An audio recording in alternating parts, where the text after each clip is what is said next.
这是点嘞，各位观众朋友，大家好，欢迎您收看藏人行政中央电视台本周西藏华语节目。今天是藏历2146年1月2号，公元2019年3月8号。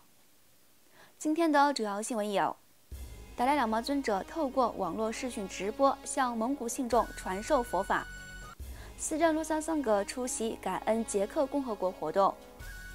卡纳塔克邦首席部长访问印南藏人社区，加拿大议会议员发表声明支持中间道路。英国支持西藏团体提前纪念西藏自由抗暴60周年。下面请看详细内容。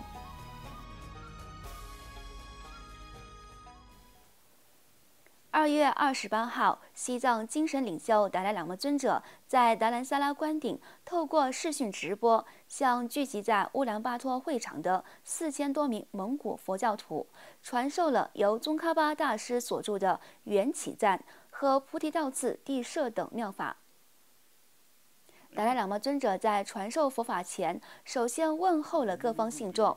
并谈到了蒙古与西藏之间拥有长达数百年的历史，以及达赖喇嘛尊称的来源和蒙古的渊源。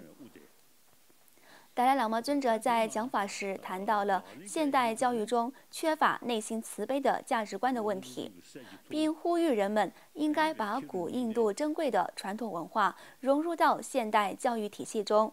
透过现代教育深入到人的精神层面，去认识情绪、控制情绪，同时净化人类的心灵。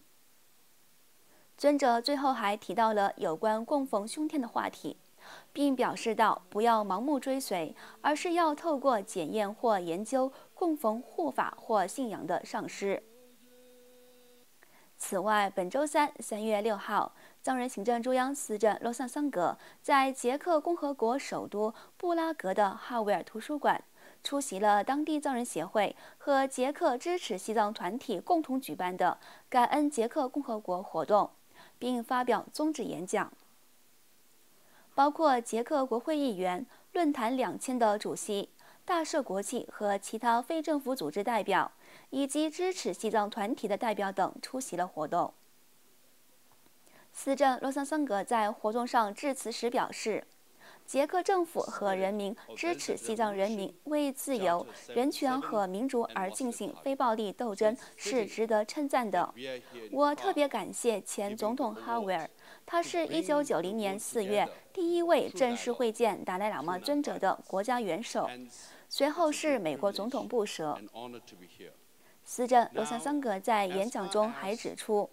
捷克共和国对西藏的支持，特别在于它不仅成立欧洲最大的议会支持西藏小组，而且在国际层面上对西藏进行了最大的支持。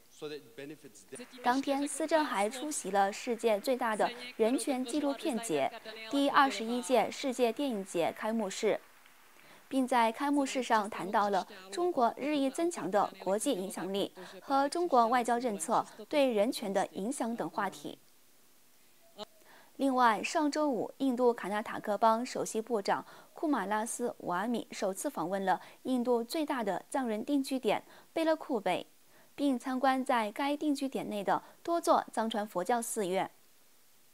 当天，首席部长库马拉斯·瓦米首先参观了南卓林寺。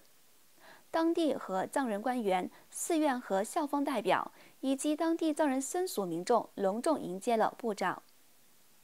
麦梭、烘梭和塔西达区的警察总监和地区官员也陪同首席部长一起参观了藏人社区。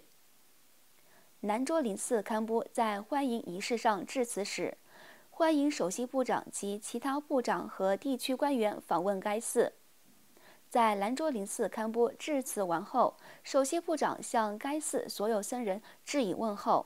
并在简短的致辞中赞扬了流亡藏人僧俗努力保护和发扬西藏传统宗教文化，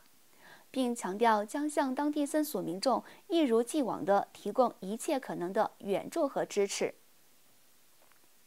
与此同时，加拿大下议院安德鲁希尔先生于近日发表声明，支持藏人行政中央所秉持的中间道路政策。加拿大下议院反对党领袖安德鲁·希尔先生于西藏自由抗暴60周年前夕发表声明，支持藏人行政中央所秉持的中间道路政策，以及西藏人民争取自由和人权的斗争。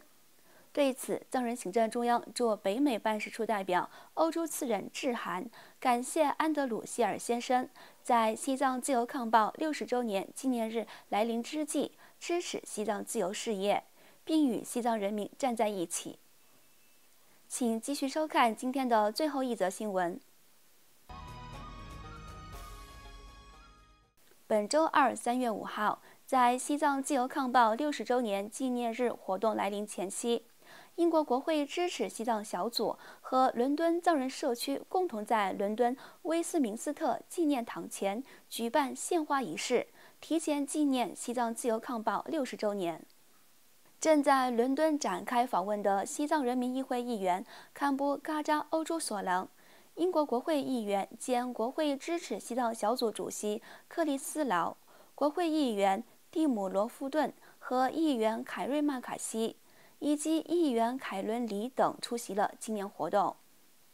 出席纪念活动的英国国会议员和嘉宾在献花仪式上强调将继续支持西藏问题，并呼吁中国政府通过和平方式解决西藏问题。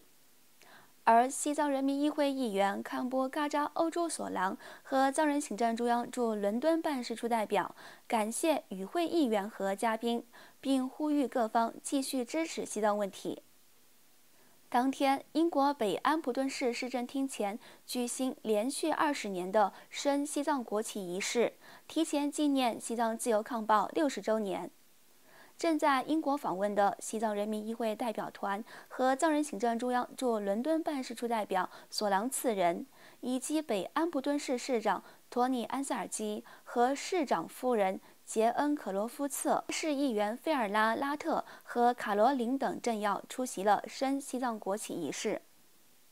观众朋友，藏人行政中央电视台本周西藏华语节目就到此结束了，感谢您的收看。我们下期同一时间再会。